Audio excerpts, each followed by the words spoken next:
नमस्कार, मैं हूं आपके साथ डॉक्टर गौतम पांडे और आप देख रहे हैं जीपीएन बिहार, सच्ची बात सटीक विश्लेषण। बीते 18 मई को जनसुराज पार्टी ने बिहार बदलाव हस्ताक्षर अभियान की शुरुआत पूर्णिया में अपने जिला अध्यक्ष की देखरेख में की। बताया जा रहा है कि इसी दिन प्रशांत किशोर भी मुख्यमंत्री नीतीश कुमार के गांव कल्याण बिगहा से इस अभियान की शुरुआत करने वाले थे। हालांकि प्रशासन ने उन्हें गांव के अंदर जाने की अनुमति नहीं दी और गांव के बाहर ही रोक दिया गया।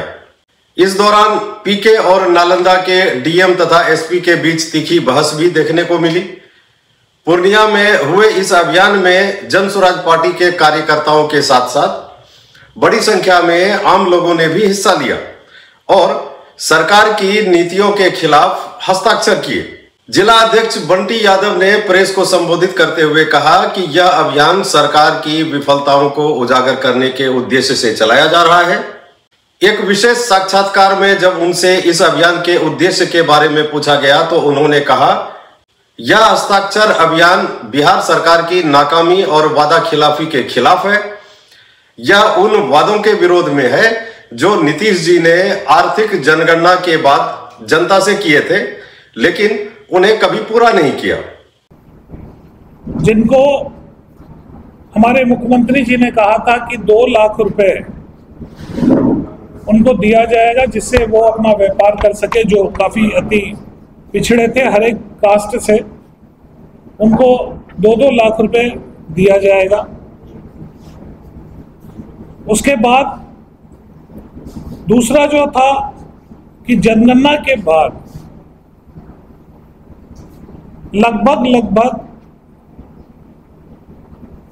जो परिवार 3 डिसमिल जमीन जिनको नहीं है, जो जमीन जिनके पास नहीं है, आवास जिनको नहीं है, घर बनाने के लिए जमीन नहीं मिल पा रहा है, उनको 3 डिसमिल जमीन देने का वादा किया गया था।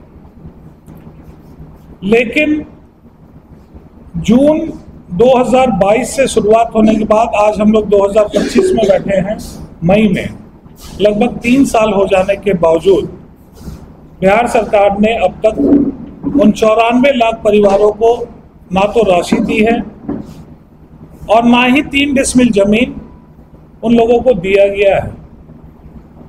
अगर आपकी पार्टी की सरकार बनती है बिहार में तो आप बिहार के लिए क्या करेंगे? आरोप प्रत्यारोप नहीं, सिर्फ आप अपना बताइए कि आप क्या करेंगे बिहार की जनता के लिए।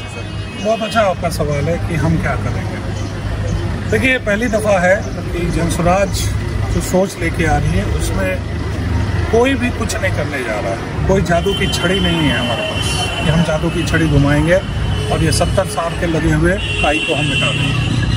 हम यहाँ के रिसोर्सेज को इस्तेमाल करके और यहाँ के लोगों के भले के लिए इस्तेमाल करेंगे। जैसे आप देख रहे हैं कि बिहार में सबसे बड़ा मुद्दा क्या है, वो है पलायन। पार्टी आती है, चुनाव से पहले कहते हैं कि हम पलायन को रोक देंगे। अभी जब से जनसुराज ने कहा है, प्रशांत किशोर जी ने कहा है कि पलायन को हम रोक देंगे, तो सभी पार्टियां ये राग अलापने लगी। पलायन रोक देने मात्र से आप वादा कर रहे हैं, लेकिन आपके पास प्लान क्या है?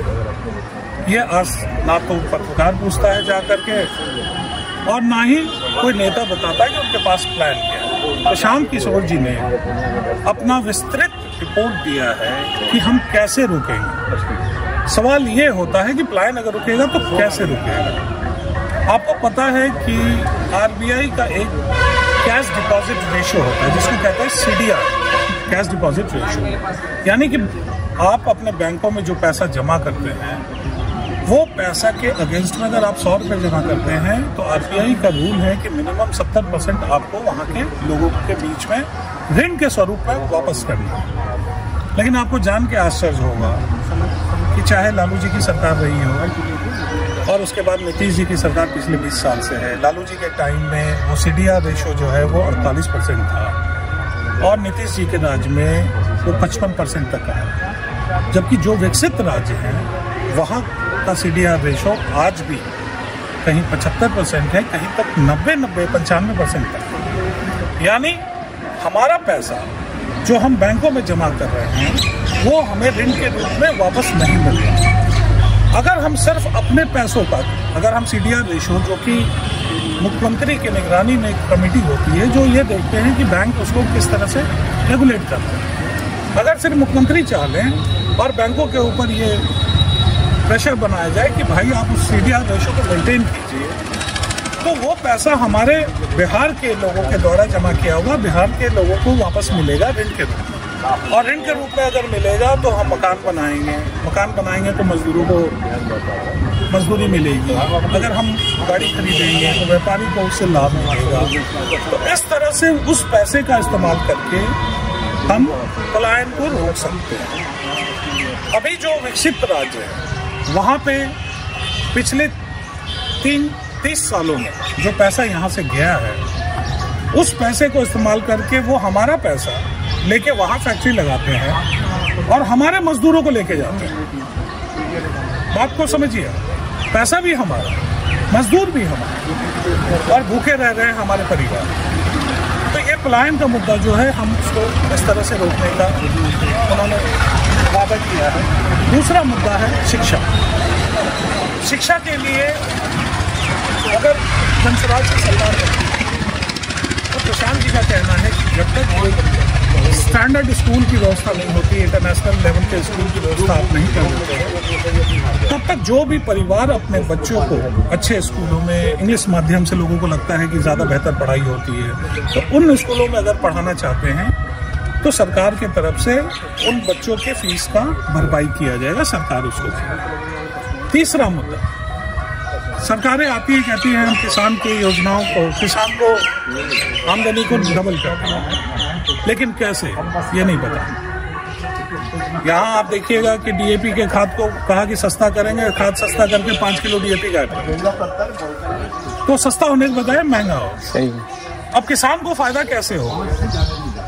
अभी आपके गांव में, आपके शहर में आप देखते हैं कि मनरेगा की तरह मजदूरों को रोजगार मिलता है और उनको जॉब कार्ड बना के दिया जाता है, मिनिमम उनके रोजगार की गारंटी। प्रशांत जी का कहना है कि जनसुराज के आने के बाद जो किसान कैश क्रॉप लगाएंगे उनमें जो मजदूर इस्तेमाल होगा वो मनरेगा के तहत उनका पेमेंट होगा। यानी अगर आपके लागत से मजदूरी निकाल दिया जाए तो 25% से 30% आपका बेनिफिट बढ़ जाएगा। हम कोई जादू नहीं कर रहे हैं, हम सरकार से कोई बजट नहीं मांग रहे हैं, हमें विशेष पैकेज की जरूरत नहीं है। हम यहीं के रिसोर्सेज को इस्तेमाल करके और यहाँ के लोगों का भलाई कैसे है वो करना चाहते हैं। चौथा, आज वृद्धा पेंशन के नाम पे 400 रुपये दिया जाता है। क्या 400 रुपये में एक वृद्ध परिवार अपना घर चला सकता है? सोचने वाली बात। ये भीख के तौर पे दिया जाने वाला रुपया कहीं से भी उचित नहीं है। जनसुराज की सरकार आने के बाद एक परिवार को, एक वृद्ध को 2000 रुपये, और अगर घर में महिला और पुरुष है तो 2-2 4000 रुपये पेंशन दिया जाएगा, वृद्धा पेंशन। उसके बाद 5वां योजना है महिलाओं की। आप गांव में चले जाइए, कोई ऐसा परिवार नहीं है, कोई ऐसी बहन नहीं है जो वहाँ के लोकल, ये जो इनका सेल्फ हेल्प ग्रुप चलता है जीविका, उसके माध्यम से लोन लेती है। आज उस लोन का रिपेमेंट वो जो कर रही है वो 28% कर रही है। 100 रुपये के लिए वो 28 रुपये देती है। महीना ख़त्म नहीं होता है, आप सोशल मीडिया में देख सकते हैं, प्रिंट मीडिया में देख सकते हैं, कई महिलाओं ने आत्महत्या कर लिया है क्योंकि उसके रिकवरी में जो लोग आते हैं उसके साथ बदतमीजी करते हैं, दुर्व्यवहार करते हैं, और वो इस चिंता में मरी जा रही है कि महीने के अंत में हम कहाँ से इसको पैसा देंगे। यानी कि आपको कर्ज दे के और बड़ा कर्जदार बनाया जा रहा है। 28% का रिटर्न आप दे रहे हैं। जनसुराज की सरकार आने के बाद ये वादा किया जाता है कि महिलाओं को सस्ता ऋण दिया जाएगा, 4 रुपये सालाना ब्याज दर पे, यानी 100 रुपये पे 4 रुपये मात्र साल में देना पड़ेगा ताकि वो छोटा मोटा रोजगार कर सके। तो इस तरह से हम अपने ही रिसोर्सेज को इस्तेमाल करके और समाज के भले के लिए प्रोग्राम ला रहे हैं। तो ये आपने जो कहा कि 2 मिनट के अंदर में सिर्फ ये 5 वादा है, और ये वादा अगर हम पूरा करते हैं निश्चित तौर पर बिहार अपने मुकाम तक पहुँचेगा। जी बहुत बहुत धन्यवाद आपका। राकेश कुमार उर्फ बंटी यादव, जनसुराज जिला अध्यक्ष पूर्णिया। धन्यवाद। अब सवाल यह उठता है, क्या नीतीश जी की वादा खिलाफी उनके लिए एक राजनीतिक अभिशाप बन जाएगी? क्या जनता नीतीश कुमार और बीजेपी सरकार से मुंह मोड़ लेगी?